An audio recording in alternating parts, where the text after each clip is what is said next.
Have you ever wondered why some women seem to haunt a man's soul long after she has left the room?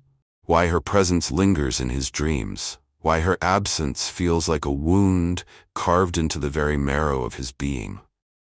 It is not beauty alone, nor charm, nor even the perfection of her body. No, what awakens the darkest longing in a man is the unfathomable aura of mystery she carries, the echoes of the feminine archetypes that live deep in his unconscious.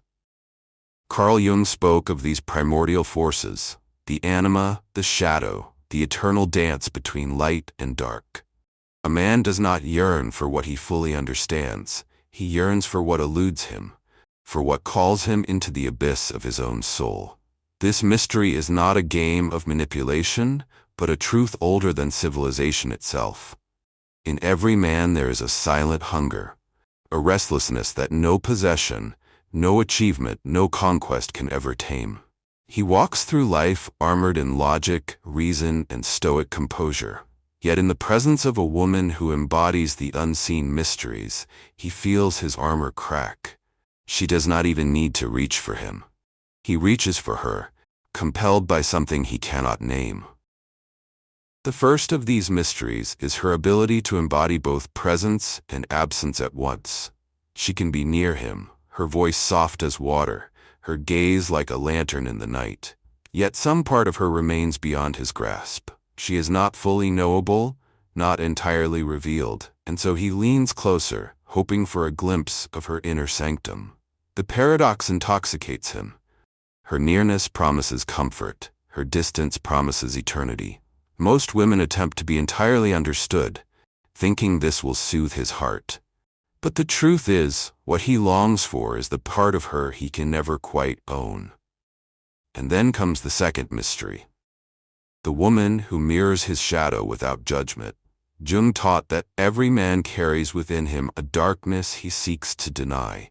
Impulses, wounds, buried desires. Most women flee from these shadows, either fearing them or condemning them. But the woman who knows the contours of her own inner night is unafraid of his. She does not fix him, nor does she shrink from him. She simply reflects like still water, and in her gaze he sees what he has long tried to hide. This unnerves him, terrifies him even, and yet it is what binds him. For in her acceptance he senses the possibility of wholeness, a wholeness he cannot find in solitude. The third mystery is her command of silence. Modern life is a storm of noise, endless words, endless explanations. Yet the woman who can sit in silence without discomfort emanates a power that is almost supernatural. She knows that silence is not emptiness, but presence intensified. In silence, he feels her essence pressing against his soul. In silence, he senses that she hears what he has never spoken aloud.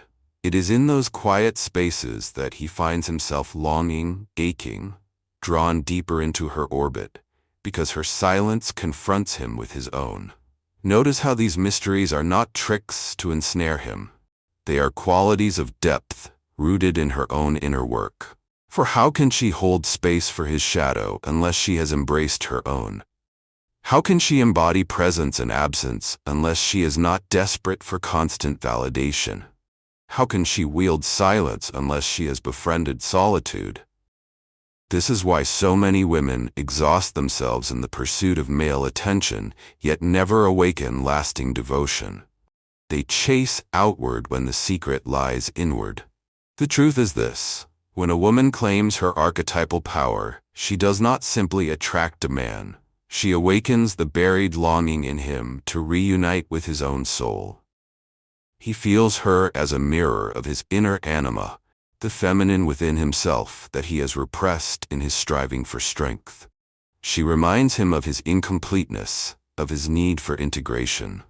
And though his ego may resist, though his rational mind may protest, his body and spirit are already in her orbit. You may have felt this without understanding it.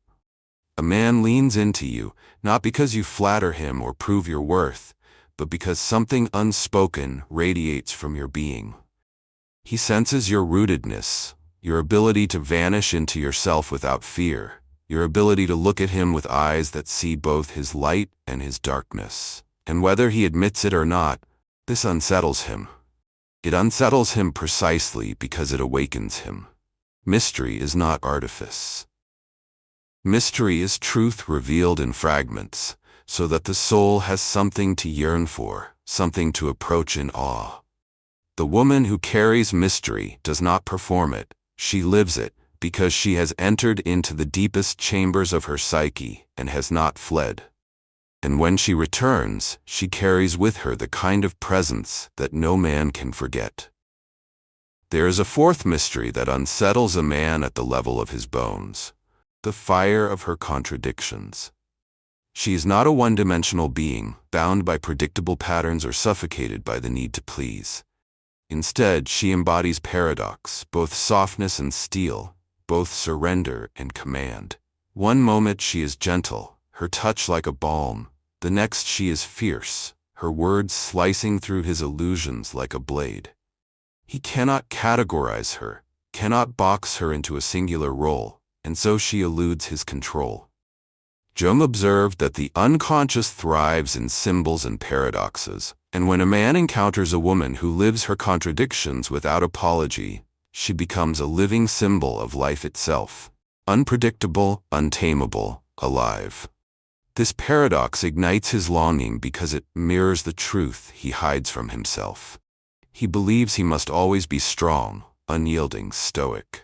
Yet in her presence he witnesses that strength and vulnerability can coexist, that surrender is not weakness, that gentleness can be a form of power. In her he sees the wholeness he has denied within himself, and so he yearns, not merely for her body but for the lost fragments of his own soul she represents. The fifth mystery is her ability to embody Eros without collapse into desperation. Too often women confuse sensuality with seduction, passion with performance. But a woman rooted in her feminine essence does not seduce to capture, she radiates to express. Her sensuality is not a weapon but a natural language, the way a flame simply burns without begging to be noticed. This is the difference between a woman who seeks attention and a woman who embodies presence. He cannot look away, not because she is forcing his gaze, but because she has become the very axis of the room, as if the air itself bends toward her. To awaken this in a man is not about showing more skin or offering herself freely. Quite the opposite. It is the restraint, the self-possession, the quiet confidence that she will not spend herself cheaply, that calls to him in ways he cannot escape. Desire burns hotter when it is not consumed in an instant. Longing deepens when what he craves carries dignity. The Greeks called this Eros, not merely physical lust, but the vital force of life itself, the hunger that drives all creation. When she embodies Eros, she does not beg for his attention. She becomes the embodiment of the eternal feminine, and he becomes a pilgrim, drawn to the temple of her being. And yet, the sixth mystery is perhaps the most disarming of all, her capacity for compassion without dependency. In a world where many equate love with possession, the rare woman who loves without clinging, who offers warmth without dissolving into need, becomes unforgettable. Compassion is not pity. It is the ability to see his humanity fully, the cracks in his armor, the wounds he hides, and to respond not with judgment or rescue, but with a presence that allows him to feel safe in his imperfection. This is not the compassion of martyrdom, but of sovereignty. She does not lose herself in his storms. She stands as a lighthouse, steady, radiant, guiding, yet untouched by the chaos of the waves. A man, no matter how hardened, feels this difference. He knows when a woman gives to get, when her kindness is a currency, when her softness hides a hunger for control. And he knows, though he may not speak it, when a woman gives simply because it is her nature to overflow. This compassion unsettles him because it reveals how little love he has allowed into his own life, how guarded he has been even from himself. In her compassion, he feels the faint outline of redemption. But the seventh mystery, The final chord that awakens his darkest longing is her indifference to possession. Not coldness, not rejection, but the radiant freedom of a woman who knows she is not an object to be owned. She loves without chains, she walks without fear of abandonment, she chooses without apology. And this terrifies him, because most of his life has been spent in conquest, in the illusion that women must be caught, claimed, secured. But when he meets the woman who cannot be captured, because she belongs first to herself, his longing becomes unbearable. For he knows, in the deepest chambers of his psyche, that she is not merely a woman, she is the mirror of his anima, the call of his soul, the embodiment of the mystery he has spent his whole life both fearing and needing. These 7 mysteries are not strategies, but states of being. They cannot be faked, cannot be worn like costumes. They are born of a woman's own inner work, her descent into her shadow, her reclamation of her worth, her acceptance of paradox, her embrace of solitude, her sovereignty of love. And when she carries them, she does not just awaken his longing. She awakens herself. The man who encounters such a woman finds himself trembling at the edges of his carefully constructed identity. For so long he has lived inside the fortress of his mind, convinced that reason, ambition, and control would shield him from the great chaos of life. He has mastered strategy, conquered obstacles, and subdued his own feelings under the weight of discipline. And yet, in her presence, this fortress begins to feel more like a prison. She does not storm his gates, she does not demand entry. Simply by existing as she is, paradoxical, compassionate, untamable, she causes the walls to crack from within. What he feels is not merely attraction, but recognition. Jung taught that every man carries within him the anima, the feminine soul image, buried in his unconscious.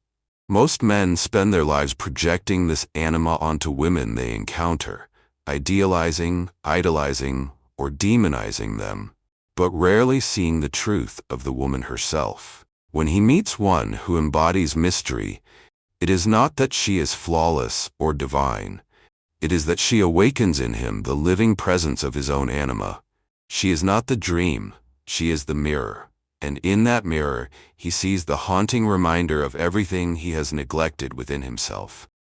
This is why he both longs for her and fears her. Longing and terror are the twin faces of the same archetype, the soul's demand for wholeness. The Stoics knew this in their own way. Marcus Aurelius wrote that a man should not fear death, but never beginning to live. And what is it to truly live, if not to open the gates of the soul to the parts of oneself buried in shadow? She becomes the force that pushes him to begin living, to risk unraveling the identity he has polished so carefully. And here lies the secret. She does not chase him. She does not beg to be chosen. She does not alter her essence to fit into the mold of his desire. She remains, instead, faithful to her own depths. In this fidelity to herself, she becomes the most magnetic force he has ever known. For a man may be tempted by many women, but he will only be transformed by the one who does not need him to survive. Imagine the contrast. One woman clamors for his attention, adjusts her voice, bends her shape, sacrifices her truth in the hope that he will stay. Another woman, equally radiant, does not reach outward but inward, drawing her energy from the wellspring of her own being. He feels the difference instantly. The first stirs his ego, the second disturbs his soul. And though his ego may crave the comfort of the first, his longing will always return to the second. Because only she awakens the echo of eternity within him. The dance between them is not a simple one. He resists, he withdraws, he questions whether he can handle the gravity she represents. For the man who meets such a woman is faced with a choice: evolve or retreat. She is not here to mother him, nor to fix him, nor to soften her edges so that he remains comfortable. She is here, by the simple fact of her being, to awaken him. An awakening is never painless.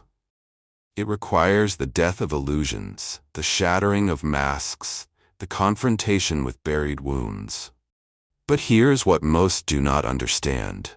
Even if he resists, even if he runs, he will never forget her. Because it is not really her that he longs for, it is the version of himself she summoned. She ignites the memory of his unclaimed soul, and once touched, that memory cannot be erased.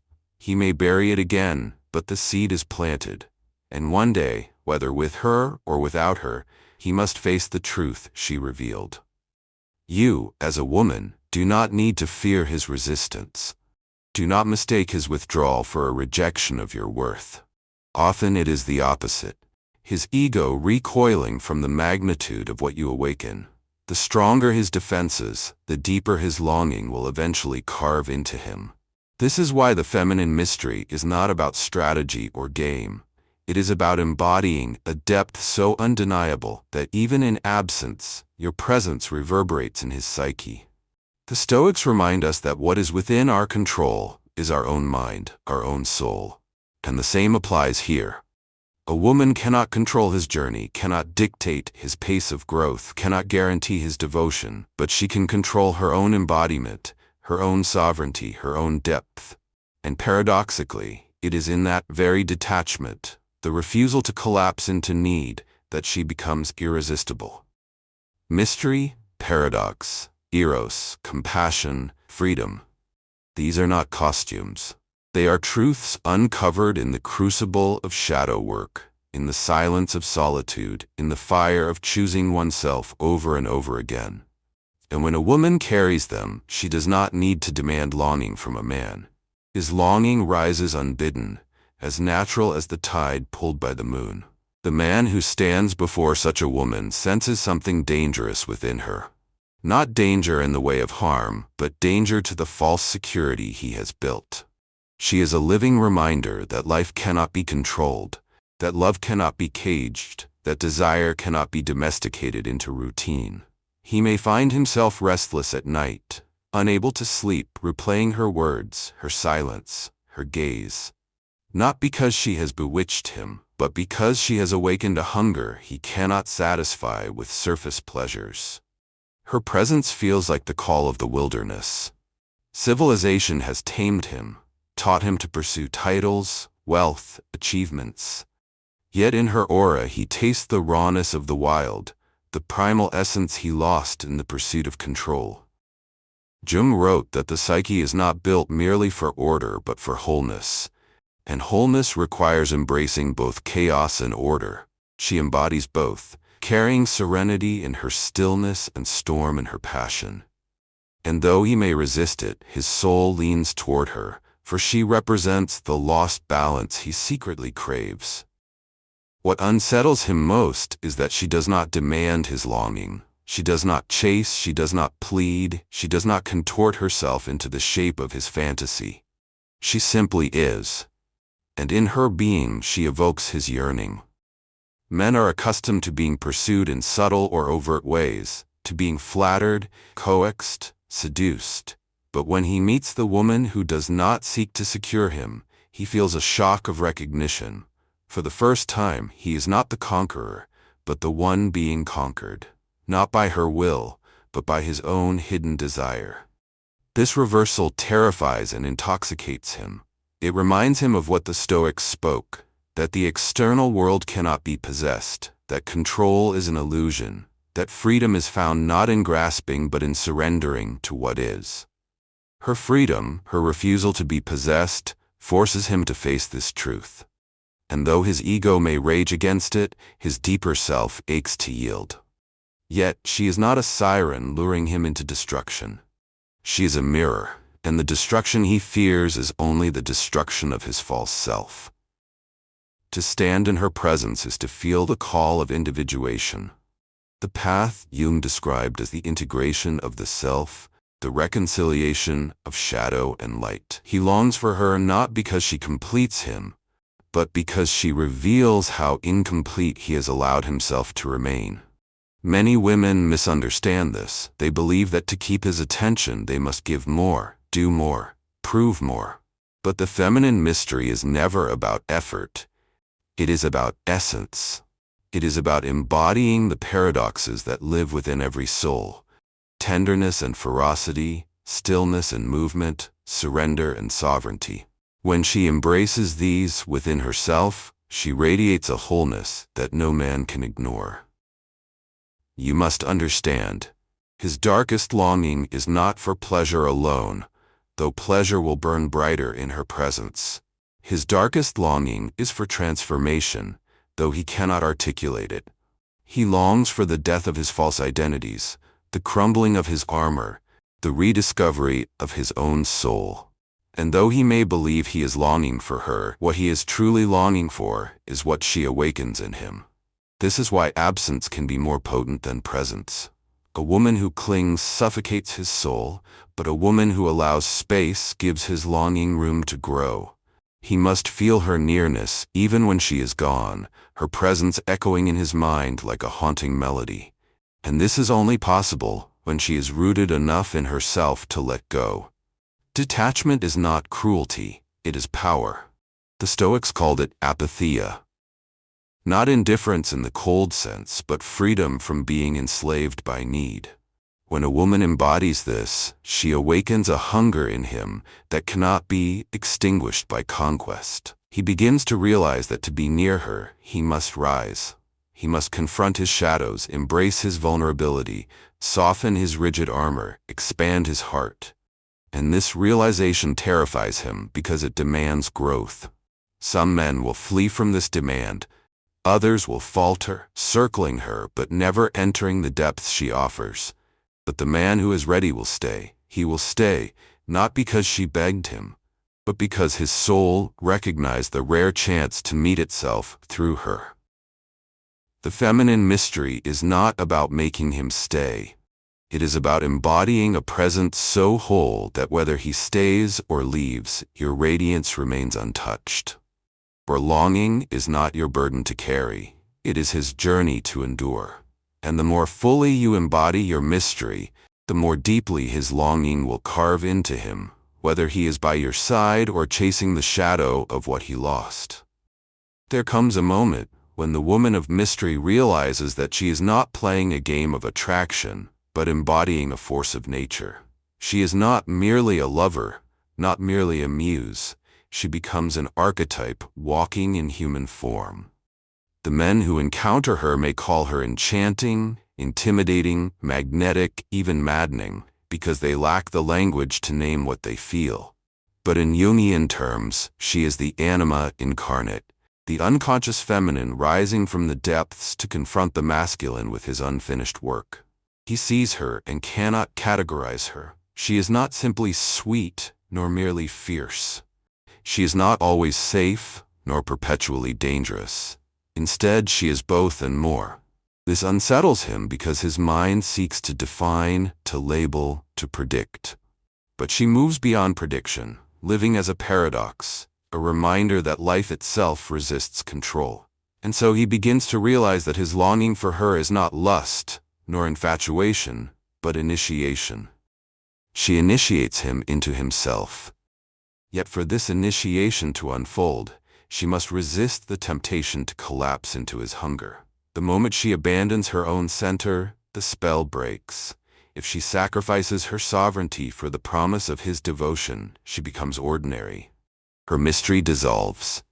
And he, though he may stay for a while, will eventually wander, searching again for the echo of the soul he first glimpsed in her. So she does not abandon herself. She does not barter her essence for security. She remembers that her deepest power is not in being chosen, but in choosing. A woman who knows her worth becomes the embodiment of what the Stoics called virtue, an inner alignment with truth that is immune to the turbulence of external circumstance. She no longer fears rejection, because rejection cannot touch the ground of her being. She no longer chases love, because love in its truest form cannot be forced. And this is what men feel in her presence, a freedom they both long for and fear. Freedom, after all, is terrifying. To be near her means he cannot rely on old games of dominance or control. He cannot seduce her with empty promises, nor secure her with shallow gestures. To stand beside her requires becoming a man who has faced his own shadow, who has embraced his anima, who has integrated the parts of himself he once denied.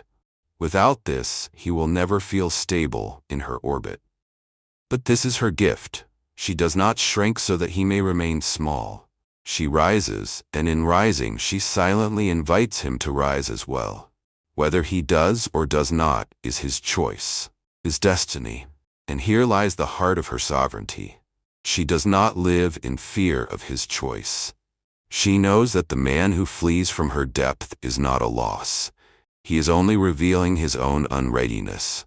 And the man who remains will do so not out of need, but out of recognition. He will stay because he has chosen to meet her, not as a boy desperate for mothering, but as a man willing to stand in the fire of transformation. This is why longing is his burden, not hers.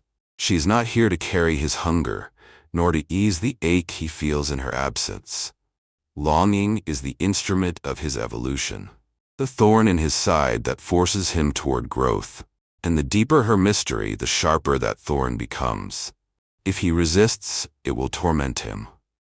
If he accepts, it will remake him. Either way, she is the catalyst. You as a woman must see this clearly. Do not mistake his yearning for your responsibility. Do not rush to soothe the discomfort that your presence awakens. Allow him to wrestle with it. Allow him to face himself through the mirror you hold. If he rises, he will rise stronger. If he falters, he will falter by his own choice. Your role is not to drag him upward, but to embody such depth that only those who are ready can stand beside you. And in the end, this is the most profound mystery of all. She is whole, with or without him. She may love deeply, surrender fully, offer herself in passion and devotion, but she does not collapse into emptiness if he leaves. She remains herself, radiant, sovereign, alive. And this is why her power is eternal. Because her worth does not depend on his gaze. Because her identity is not borrowed from his desire. Because her soul is her own. The woman who embraces this truth walks as a flame in a world of shadows. Men will long for her, some will fear her, some will worship her, some will flee from her, but none will forget her. For she does not merely touch their lives. She touches their souls. The woman who knows her worth doesn't chase. She chooses.